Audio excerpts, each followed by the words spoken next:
네, 반갑습니다. 시조풀이 해주는 남자 시풀남. 오늘은 29페이지의 첫 번째 시조 청초 우거진골에 한번 가보도록 하겠습니다. 청초 우거진골에 자는다 누웠는다. 홍안을 어디 두고 백골만 묻혔느냐. 잔잡아 권할 리 없으니 그를 쓰러하노라. 푸른 풀이 우거진 산골짜기에 자고 있는가 누워 있는가 라고 얘기가 나와 있는 걸 보니 뭔가 약간 푸르른 풀들이 많이 있는 공간에 누군가가 지금 묻혀 있는 것 같아요. 그 다음에 중장을 봤더니 홍안을 어디 두고 백골만 묻혔느냐. 붉고 젊은 얼굴 예전에 갖고 있었던 그 피부는 어디 가고 백골 뼈만 여기 묻어서 남아있는 상황이래요. 그래서 어떤 사람이 화자가 이걸 보고서 잔을 잡고서 술잔을 잡고서 권할 리가 없으니 같이 머실 사람이 없으니 그것을 슬퍼한대요. 이 백골의 주인이었던 사람의 원래는 같이 술을 먹어줬었는데 그 사람이 죽고 없는 상황에서 같이 술을 먹을 사람이 없음을 슬퍼하고 있는 시조라고 보시면 되겠습니다. 그래서 인생에 대해서 무상함을 느끼고 있는 인생 무상에 관해 이야기하고 있는 시조다 정도로 기억을 해주시면 되겠습니다. 29페이지 두 번째 시조 한번 보도록 하겠습니다. 풍파에 놀란 사공 배파라 말을 사니 구절 양장이 물도곤 어려워해라. 이 후란 배도 말고 밭갈기만 하리라. 간단하게 보면 바다 속에서 배를 타고 왔다 갔다 하고 있었던 뱃사공이 있었는데 바람도 험난하기도 하고 폭포 때문에 힘들기도 해서 배를 팔고 난 다음에 말을 사기로 마음을 먹었대요. 그래서 말을 사서 같이 왔다 갔다 하면서 지내려고 했는데 여기 왔다 갔다 하는 그 산길도 꼬불꼬불하니 어디로 가야 될지 모르겠고 바다보다도 복잡하게 생겼대요. 그래서 이 사람이 나는 장사도 못하겠고 그 다음에 배도 못하겠으니 배도 말고 그 다음에 말도 말고 밭갈기만 하리라 이런 식으로 나와 있는 시조입니다. 그래서 주제가 벼슬살이에 대한 어려움이라고 나와 있는데 갑자기 배도 팔고서 말도 팔고서 했는데 어떻게 이것이 벼슬살이에 대한 어려움이냐라고 보실 수가 있어요. 그래서 간단하게 생각을 해보면 내 직업이 어렵다, 너희 직업은 나보다 좀 쉬울 것이다 이런 얘기가 있지만 막상 다 해보면은 저마다의 어려움이 있고 벼슬을 함에 있어서도 저 관직이 나보다 쉬워 보이겠지만 그것도 다 어려움이 있다 이런 얘기를 하는 시조라고 보시면 될 것 같아요. 그래서 중요한 부분은 여기서 중장의 도곤이라는 어휘가 하나 나오는데 비교부사격 조사라고 여러분들이 기억을 해두시면 될 것 같습니다. 비교를 해주는 단어이고 비슷한 단어로는 라와라는 단어가 있어요. 그래서 두 가지 어휘 정도 여러분들이 기억을 해두시면 좋겠습니다. 29페이지의 세 번째 시조 한수마 세 한수마 한번 보도록 하겠습니다. 일단 중장의 길이가 길어진 사설 시조라고 여러분들이 확인을 해두시면 될 것 같고요. 간단하게 확인을 해보면 한수마 세 한수마 내 언의 틈으로 들어오냐. 고모장 세수장 들장 열장 암돌적이 수돌적이 백목새 뚝딱 받고 크나큰 자물쇠로 수기수기 채웠는데 병풍이랑 덜컥 잡고 족자이라 댁댁골 말고 내 언의 틈으로 들어온다. 어인치 너온 날이면 잠 못 들어 하노라. 간단한 시조인데 확인을 해보면 화자는 지금 어떤 이렇게 그리면 안 되겠지만 한숨이라는 존재가 계속해서 들어오고 있대요.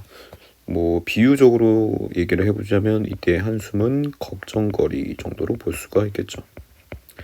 너희 걱정거리가 어느 틈으로 들어오냐. 그래서 이 걱정거리를 막기 위해서 고모장, 세솔장, 들장, 열장, 창문의 종류가 되겠습니다. 열고법을 통해서 이런 창문들을 통해서 막아보기도 하고 그 다음에 암돌적이, 수돌적이, 배목걸쇠, 자물쇠 일종이라고 보시면 될 것 같아요. 자물쇠도 이렇게 달아가지고 아무도 못 들어오게 만들어놨는데 이 한숨이란 놈이 도대체 어느 틈으로 들어와서 나를 또 괴롭히고 있느냐 이런 시조가 되겠습니다.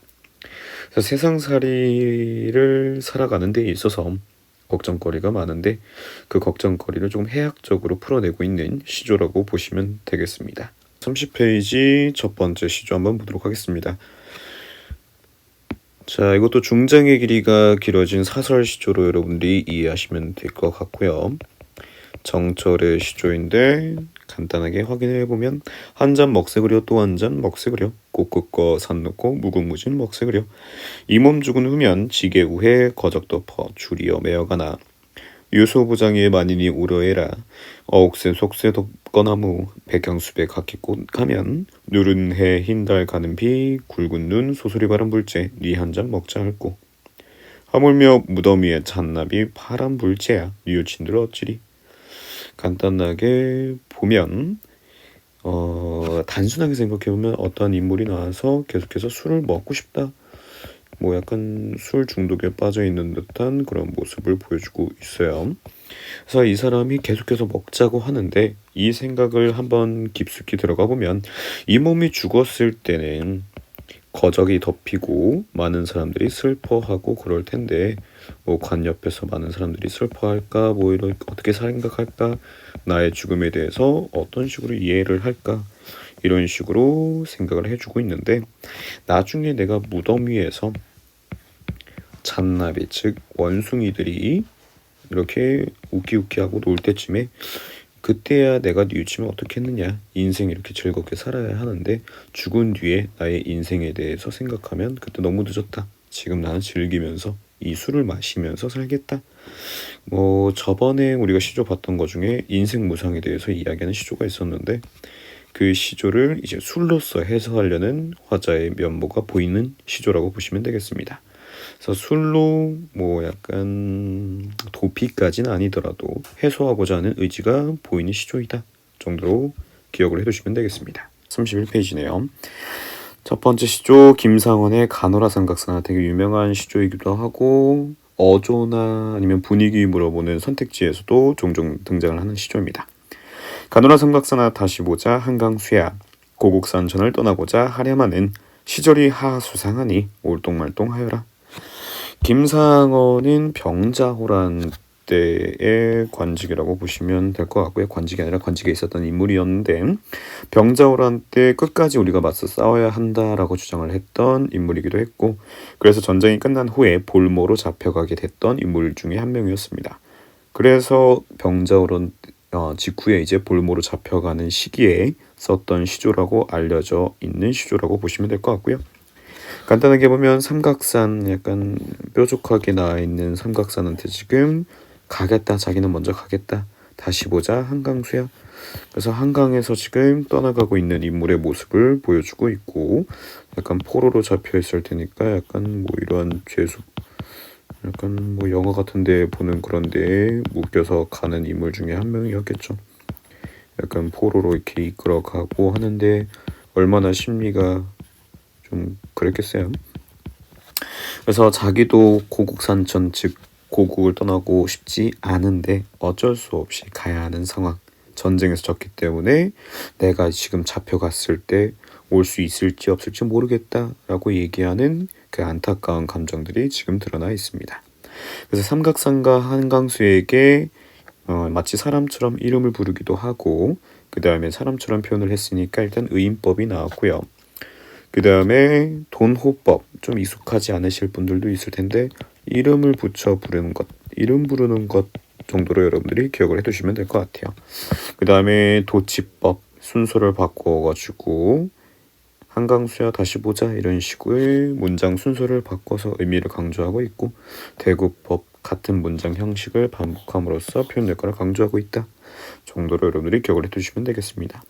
주제에 나와 있는 우국지사라는 것은 뭐 나라를 걱정하는 뜻이 있는 선비 정도로 여러분들이 기억을 해두시면 될 것 같아요. 31페이지의 두 번째 시조 간밤에 부던 바람에 한번 진행을 해보도록 하겠습니다. 간밤에 부던 바람에 눈소리 치던 말가 낙낙장송이 다 키우러 가노매라 하물며 못다 핀 꽃이야 일러 무슨 하리오 라는 시조인데 이 시조를 여러분들이 좀 이해를 해두시기 위해서는 역사적인 사건을 하나 이해해 두시면 좀 편할 것 같아서 간단하게 역사적 하나만 전달하고 진행하도록 하겠습니다. 여러분들이 기억하셔야 되는 게 개유정난이라는 역사적 사건이 하나 있어요. 여러분들이 잘 아실 만한 세종대왕이 있었고 그 다음에 그의 아들인 문종이 왕위를 이었는데 이 문종이 자기의 병 때문에 조금 일찍 죽을 것을 예견하고 자기의 아들이었던 단종이 왕위를 잘 계승하게끔 도와달라고 신하들에게 부탁을 합니다. 근데 그 이야기를 들은 문종의 동생 세조, 나중에 수양대군이라고 하는 이 인물이 어떻게 보면 자기의 조카뻘에게 왕권이 물러가게 되는 상황이 돼버리니까 이 단종을 물리치는 건 아니고 왕위에서 끌어내리고 자기가 왕에 오를 생각을 합니다. 그래서 다양한 신하들이 반대를 하면서 수양대군을 비판을 하게 되니까 이런 신하들을 죽여버리고 자기가 왕권에 오르는 이 사건을 계유정내라고 합니다. 그래서 좀 역사적으로 이 당시에 시조가 많이 나온 거를 확인해 볼 수가 있고, 여러분들이 이름은 들어보셨을 사육신과 관련된 지조와 절개, 이 사건과 연관지어서 많은 작품들이 탄생을 했습니다. 자, 그래서 여기에 등장하는 유흥부도 마찬가지 이 사건에 대해서 쓴 시조라고 보시면 되겠는데, 간밤에 부던 바람에 눈소리가 치고 있다. 바람과 눈소리, 안 좋은 것들이 계속해서 발생을 하고 있는데, 흔히 시련과 고난이라고 해석되는 이 친구들, 바람에 눈소리가 치고 있는데 낙락장송이 다 기울어 가고 있다. 낙락장송할 때 송자는 여러분들이 좀 기억을 해두시면 좋겠습니다.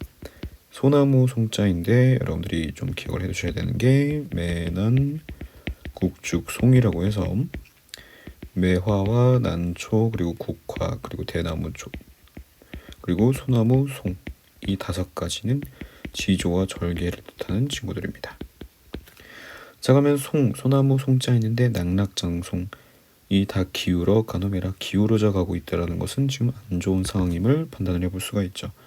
자, 그러면 역사적 사건하고 저 빗대어 봤을 때 시련과 고난을 뜻하는 바람과 눈소리는 계유정난 또는 수양대건으로 해석해 볼 수가 있고요. 이 수양대건 또는 계유정난 때문에 기울어져가는 이 낙락장송은 지조와 절개를 지키던 신하라고 보시면 되겠죠. 그래서 하물며 못다 핀 꽃이야 닐러, 무슨 말이요? 꽃이 피지 못했는데 바람과 눈소리가 쳤으니 이 꽃은 어떻게 되겠느냐? 이 꽃에 대해서 안타까워하고 있는 연민을 느끼고 있는 그런 시조라고 보시면 되겠는데, 죽음을 당한 사육신 또는 신하 또는 단종 여러 가지로 해석을 해볼 수가 있겠죠. 그래서 단종에 대한 연민과 그리고 지조와 절개를 지키던 그 신하에 대해서 안타까움을 비춰주던 시조라고 보시면 되겠습니다. 여러분들이 계유정난하고 아까 체크했던 지조와 절개를 뜻하는 매난국죽 송 정도는 여러분들이 기억을 해두셨으면 좋겠어요. 31쪽의 세 번째 시조, 간밤에 우던 여울 슬피 울어지네요이다. 이런 시조를 한번 보도록 하겠습니다. 간밤에 우던 여울 슬피 울어지네요이다. 이제야 생각하니 님이 울어 보내노다. 저 물이 거슬이 흐르고저 나도 울어내리라. 간단하게 한번 해석을 해보면 뭔가 이별한 화자가 이물 그리워하면서 울고 그 시냇물에 빗대어서 너도 슬프게 우는구나, 이런 식으로 해석해 볼 수가 있는 시조인데, 여기에서 나오는 작자 원호라는 사람을 조금 여러분들이 기억을 해두시면 좋을 것 같아요. 그렇게 막 시조가 많이 남아있지는 않지만 이 원호라는 작자는 우리가 지난 시간에 배웠던 계유정난을 한번 떠올려 보시면 편한데, 계유정난에서 죽음을 당한 사육신이 있고 죽음을 당하지 않았지만 단종에게 지조와 절개를 지켰던 생육신이라는 자들도 있어요. 이 원어는 생육신 중에 한 명인데, 그때 말씀드렸던 세조가 단종의 왕권을 빼앗고 단종이 유배를 갑니다. 그래서 이 단종이 유배를 간 지역에 같이 따라갔던 인물 중에 한 명이에요. 그래서 이 원어가 이 단종이 슬퍼하는 모습을 보면서 쓴 시조라고 합니다. 그러면 간단하게 살펴봤을 때 이 단종이 왕권에 빼앗긴 것, 자기 아버지의 뜻을 계승하지 못했던 것에 대한 슬픈 감정을 보고서 원어도 마찬가지 슬퍼하는 감정을 보여주고 있는 지조와 절개와 관련된 시조라고 보시면 되겠습니다. 자, 그러면 일수가 아니라 초장부터 한번 해석을 해보면 간밤에 우던 여울 슬피 울어 지네이다. 간단하게 표현 방법상을 보면 여울물, 지나가던 시냇물, 계곡물이 슬프게 울면서 지나가고 있대요. 자, 근데 우리가 알고 있듯이 여울물이라는 것은 감정을 느낄 수 있는 존재가 아니죠. 그럼 감정을 느낄 수 없는 존재에게 네가 슬플 것이야 라고 감정이 있을 것이야 라고 얘기하는 거는 내 마음이 슬픈데 너도 그렇지 않겠니? 라고 이입하는 거라고 보실 수가 있어요. 그래서 감정이 느낄 수 없는데 감정을 투입했다, 이입했다라고 해서 감정이입으로 보시면 되겠고요. 그 생각을 해보니 이제야 생각하니 님이 울어 보내도다. 이때의 님은 뭐 사랑하는 님이라고 해석할 수도 있지만 여기서는 단정 또는 임금 정도로 해석을 해볼 수가 있겠죠. 자, 저물이 거슬러 흐르고저 나도 우려내리라. 뭐 시간을 거스른다면 과거에 없던 사건을 다시 해결할 수 있다면 나도 울어보겠다. 자, 그 말은 울어서 해결되지 않은 일일 테니까 울진 않겠다 하면서 뭐 과거의 사건에 대해서 안타까워하고 있는 모습을 보여주고 있다 정도로 해석을 해두시면 되겠습니다. 32쪽의 첫 번째 시조, 꽃이 진다 하고 새들아 슬어머라 라는 시조 한번 보도록 하겠습니다. 자, 여러분들이 일단 기억을 해두셔야 되는 게 이 시조는 송순이 지은 것은 아니고요. 작자 미상인 시조입니다. 비슷한 시조 중에 송순이 지은 시조가 있어서 여기에 잘못 들어가 있긴 한데 엄밀히 얘기해보면 주제도 이 주제가 아니고 그냥 봄이 가는 거에 대한 안타까움, 봄이 지나감에 대한 안타까움 정도로 해석을 하면 되는 시조입니다. 해석을 해보면 꽃이 진다고 새들아 슬어 마라 슬퍼하지 말아라 바람에 흩날리니 꽃의 탓 아니로다. 뭐 시간이 흘러감에 따라 바람이 날리기도 하고 그 바람에 따라 꽃이 진다고 해서 슬퍼하지 말아라. 가노라 희젓는 봄을 새와 무슨 하리요. 가느라고 회방 눕는 봄을 시샘해서 무엇하겠는가. 봄이 떠난다고 자기도 떠나는데 꽃도 같이 떠나자. 그렇게 회방을 누고 있는 얘한테 시샘을 해서 안 좋게 바라봐서 무엇하겠느냐, 뭐 이런 식으로 해석을 해볼 수 있는 시조입니다. 그래서 여러분들이 뭐 생각해 볼 만한 표현 방법은 새들아 슬어마라, 슬퍼함을 느낄 수 없는 존재에게 슬퍼한다라고 얘기하고 있으니까 자기의 감정을 넣은 감정이입 정도로 해석을 해볼 수가 있고요. 그 다음에 가느라고 회방 놓는 봄이라는 것은 어떻게 보면 추상적 관념, 추상적 개념이라고 볼 수가 있는데 회방을 놓고 있다, 인간만이 할 수 있는 것을 하고 있다, 의인법으로도 해석을 해볼 수가 있겠습니다. 그래서 간단하게 봄이 지나감에 따라서 꽃이 지고 있는데 그것을 안타까워하고 있는 시조이다 정도로 기억을 해두시면 되겠습니다. 32쪽의 두 번째 시조 한번 보도록 하겠습니다. 구름이 무슷한 말이 아마도 호랑하다. 중천에 떠있어 임의로 다니면서 구태야 광명한 날빛을 따라가며 덮나니. 이 시조가 어떻게 보면 여러분들 뭐 지조와 절개 또는 뭐 간신을 의미하는 시조 선택지가 나왔을 때 거의 한 80-90% 정도 나오는 시조라고 보시면 돼요. 그래서 저는 솔직히 시조 300선에서 여러분들이 기억하셨을 만한 시조를 꼽으라고 하면 이게 한 5손가락 안에 들지 않을까라는 생각이 들 정도로 중요한 작품이니까 이 시조는 여러분들이 꼭 좀 기억을 해두셨으면 좋겠습니다. 자, 일단 작자가 이존호라고 적혀있고 주제가 간신, 신돈의 횡포를 풍자하고 있다고 되어 있는데 우리가 읽어보면 뭐 구름이 아무 생각 없이 떠다니는 말이 아무래도 믿기지 않는다. 중천 하늘에 떠 있어서 멋대로 다니면서 굳이 광명한 날빛, 햇빛을 덮으니 이런 식의 시조예요. 그럼 간단하게 그림을 그려 생각해보면 구름이 생각이 없다, 의지가 없다라는 것은 아마도 거짓말이다. 왜 그런가 봤더니 이 구름이 그냥 자기 마음대로 왔다 갔다 하는 것처럼 보이는데 굳이 태양빛을 가리는데 쓰이고 있대요. 그래서 이 구름이 태양빛을 가리고 있으니까 문제가 되고 있다. 이렇게 볼 수가 있겠습니다. 자, 그러면은 역사적 사건하고 비교를 해봤을 때, 자, 이 시조는 고려 공민왕 때 이존호라는 신하가 있었는데 아첨을 잘한다라고 되어 있던 간신, 신돈이라는 죄가 있었습니다. 그래서 이존호가 이 신돈의 흉계하고 그리고 마음가짐을 먼저 알아버리고 공민에게 이 신도를 믿어서는 안 된다고 상소문을 올립니다. 근데 오히려 약간 역으로 당해가지고 이존호가 유배를 가게 돼버렸어요. 그래서 약간 역사적 사실로 봤을 때는 이존호가 유배로 가서 화가 나서 그 화를 참지 못하고 죽었다라는 역사적인 기록이 남아있다고 합니다. 그리고 이존호가 죽은 다음에 3달 정도 뒤에 이 신돈이 영모를, 즉 자기가 왕이 되려고 그 계획을 꾸미고 있다가 걸려서 이 신돈이 죽고 말게 됩니다. 그래서 이 신돈의 흉계가 드러나자마자 이 이존호가 굉장히 뛰어났던 충신이었구나라는 것을 깨닫고 관직을 줬다, 벼슬 내렸다라고 얘기는 돼 있는데 죽은 사람한테 무슨 의미가 있겠어요. 그래서 이 이존호가 지었던 시조인데 그냥 단순하게 보면 신돈이라는 자가 공민왕에게 붙어서 공민왕이 올바른 정치를 하지 못하게끔 막았으니까 어떻게 보면 아까 태양빛을 가렸던 이 구름이 신돈이라고 볼 수가 있고 해는 공민왕이라고 보면 되겠죠. 자, 그럼 초장부터 다시 한번 해석을 해보면 구름이 무엇이란 말이 아마도 호랑하다. 내가 봤을 때는 이 구름이란 존재는 아마도 생각이 있는 듯하다. 중천에 떠있어 임의로 다니면서 구태야 광명한 날빛을 따라가며 덧나니 광명한 날빛, 햇빛은 임금의 총기 또는 임금을 뜻할 수도 있고 총기라는 단어는 현명한 그런 정신 정도로 해석을 해볼 수가 있습니다. 그럼 이때 구름은 간신을 의미하고 이 시조가 왜 이렇게 중요하게 인식이 되냐면요.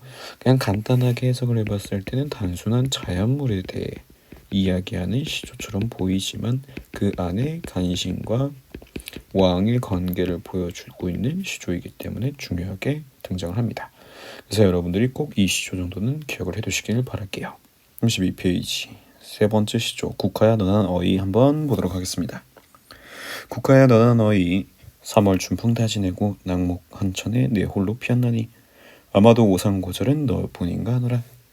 자, 간단하게 보면은 저번에 한번 설명드렸던 매난국죽이라는 거기에 송까지 이 5가지 단어는 꼭 기억을 해달라고 말씀을 드렸었는데 매화, 난초, 국화, 그리고 대나무죽, 송나무, 송 이렇게 5가지 중에서 여기 세 번째에 나와 있는 국화가 나와 있는 시조라고 보시면 되겠네요. 국화야 너나 너희 3월 춘풍 다 지내고 그러면 우리가 일단 봐야 되는 건 국화라고 되어 있는 청자라고 설정되어 있는 친구 이 국화는 지조와 절개를 뜻하고 있고 그 다음에 국가는 들을 수가 없을 텐데 말을 건네고 있으니까 의인포처럼 볼 수가 있다 정도로 볼 수가 있겠습니다. 너는 어이 3월 춘풍 다 지내고 봄에 따뜻할 때 다 지나고 낙목한천 나뭇잎 떨어지고 날씨가 추운 날에 힘들게 혼자 피어있는가.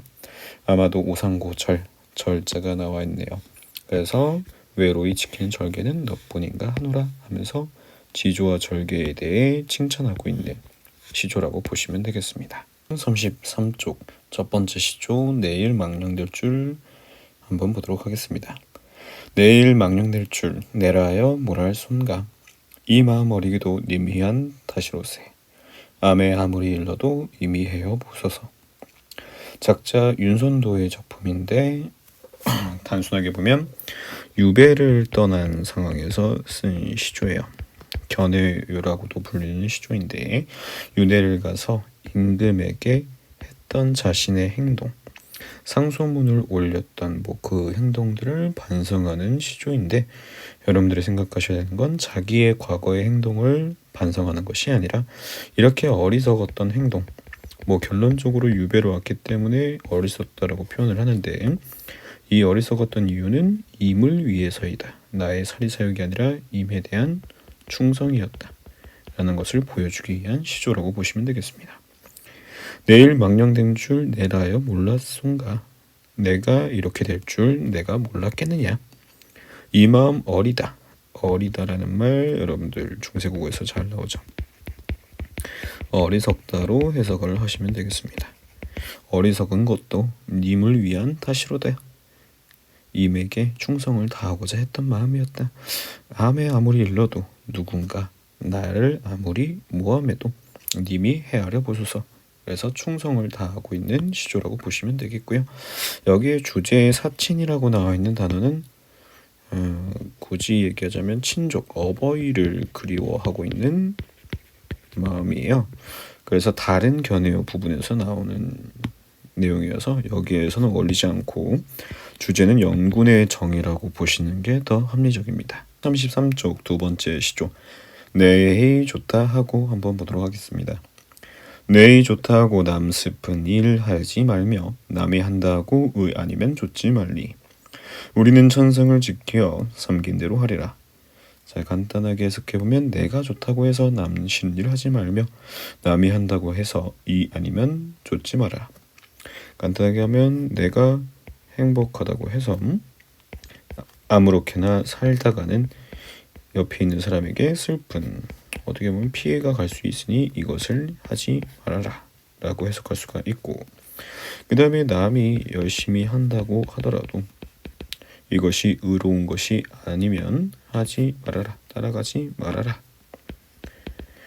자, 이런 것들은 거의 다 유교적인 사상이라고 보시면 되겠어요. 그래서 우리는 천성을, 하늘에서 주신 이 성을 지켜서 삼긴 대로 하리라. 우리가 지켜야 하는 그런 소신것, 살아야 하는 이런 부분들을 꼭 챙겨서 살아야 된다. 유교적인 덕목을 지키면서 살자. 이런 시조가 되겠습니다. 33쪽 세 번째 시조, 노기상지를 살찌게 먹여 한번 보도록 하겠습니다. 작자가 최영 장군인데 고려 말의 공민왕 시절 때의 장군으로 알고 있어요. 그래서 고려가 망할 때 처형을 당하게 되었는데 자기가 너무나 억울해서 무덤에 묻혀도 이 무덤에서 풀 한 포기가 나오지 않을 것이다 라고 했는데 정말 풀 한 포기가 안 나와서 대단한 충절을 보여주고 있는 장군이라고 보시면 되겠습니다. 자, 시조 한번 해석해보면 노기상지에 살찌게 먹여 쉬는 물에 식혀 타고. 좋은 말, 다양한 고사가 있지만 알아둘 필요는 없어서 간단하게 그냥 좋은 말 정도로 기억을 해두시면 되고요. 그 다음에 용천설악을 들게 갈아 둘러매고, 칼도 이렇게 되게 삐까뻔쩍하게 좋은 단어들을 갖다 쓰고 있어요. 장부의 위국충절을 세워볼까 하느라 주제어라고 보실 수가 있는 단어가 나왔네요. 위국충절이라는 개념. 나라를 지키고자 하는 장군의 마음가짐을 보여주고 있는 그러한 시조라고 하시면 되겠습니다.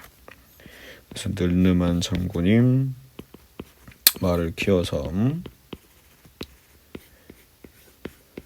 되게 살찐 망아지가 됐는데 하여튼 좋은 칼을 들고서 나라를 지키고자 하는 그러한 모습, 고려의 마지막을 지키려고 했던 최영 장군의 모습을 한번 떠올려 보시면 될 것 같은 시조네요. 34쪽의 첫 번째 시조 한번 보도록 하겠습니다. 눈맞아 휘어진 데를 뉘라서 굽다 통고 굽을 절이면 눈 속에 불을 쏘냐 아마도 새한구절에 너뿐인가 하노라 라는 시조인데, 여기서 나와 있는 원천석이라는 작자는 고려 말에 이제 조선 초기로 가던 시기에 약간 똑똑했던 신하라고 보시면 되고요. 고려가 이제 망하기 시작하면서 혼란스러우기 시작하니까 은둔 생활을 하면서 살았던 인물입니다.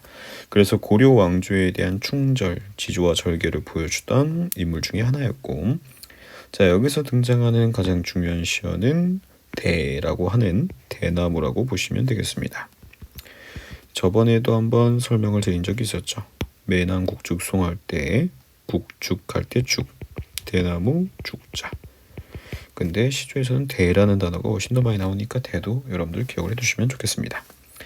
간단하게 보면은 눈마저 휘어진 대나무니까 약간 초록색으로 본다고 치면 대나무는 약간 뼈처럼 생겼죠. 이렇게 해서 중간에 풀 잎사귀 넣고 팬더가 좋아하는 이런 대나무를 그려봤을 때 대나무의 가장 큰 특징은 약간 일자로 꼿꼿하게 서 있다라는 그런 특징이 있죠.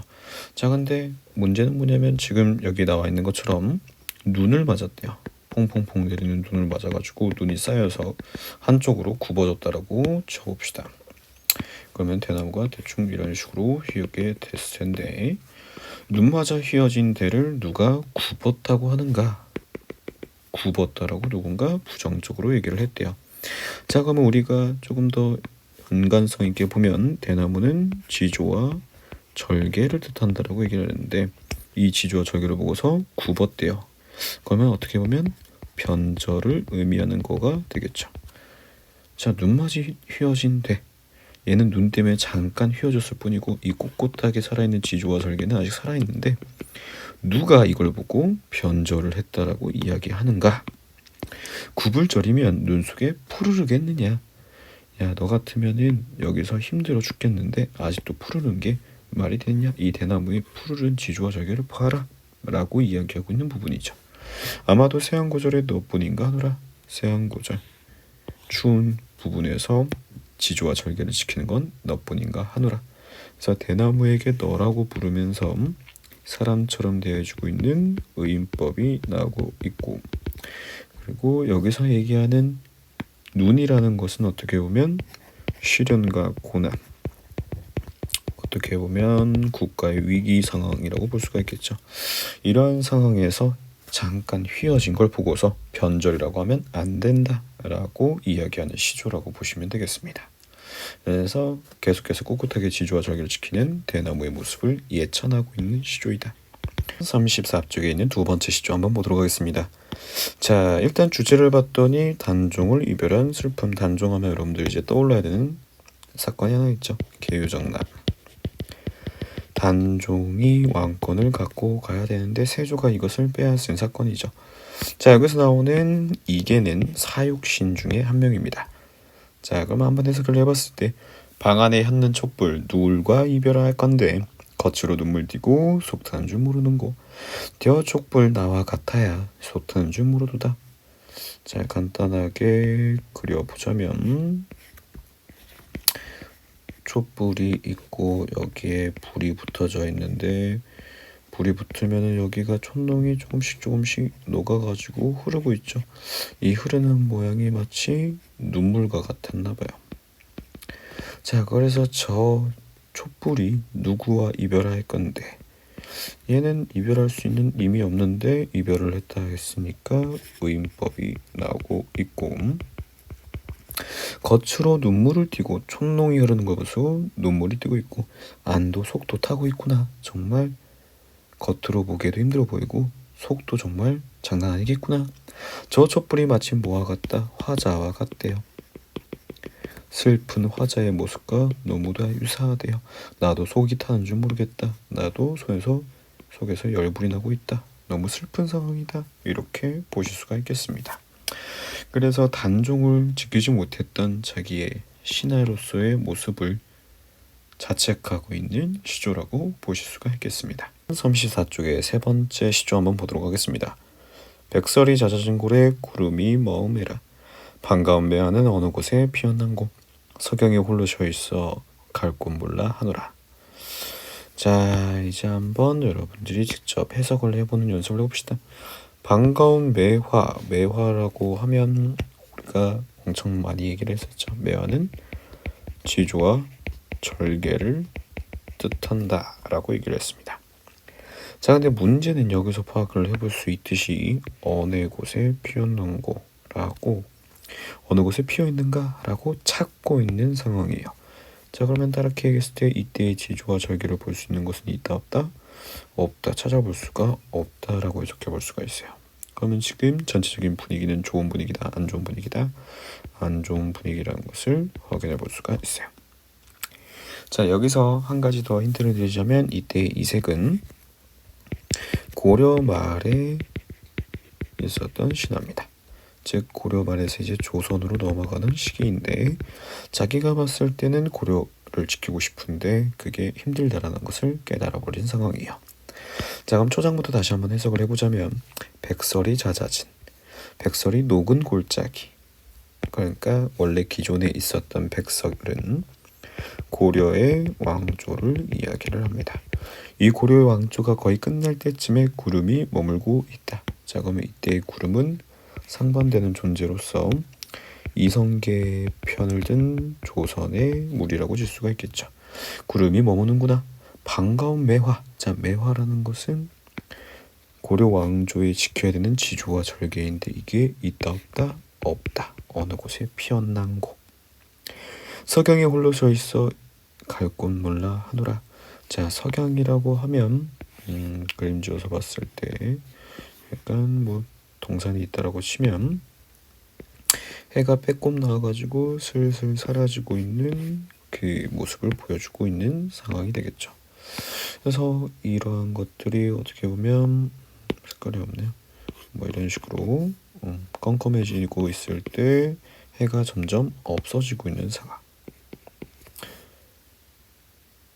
어떻게 보면 이게 고려 왕조가 없어지고 있는 후기의 모습을 보여주고 있는 거겠죠.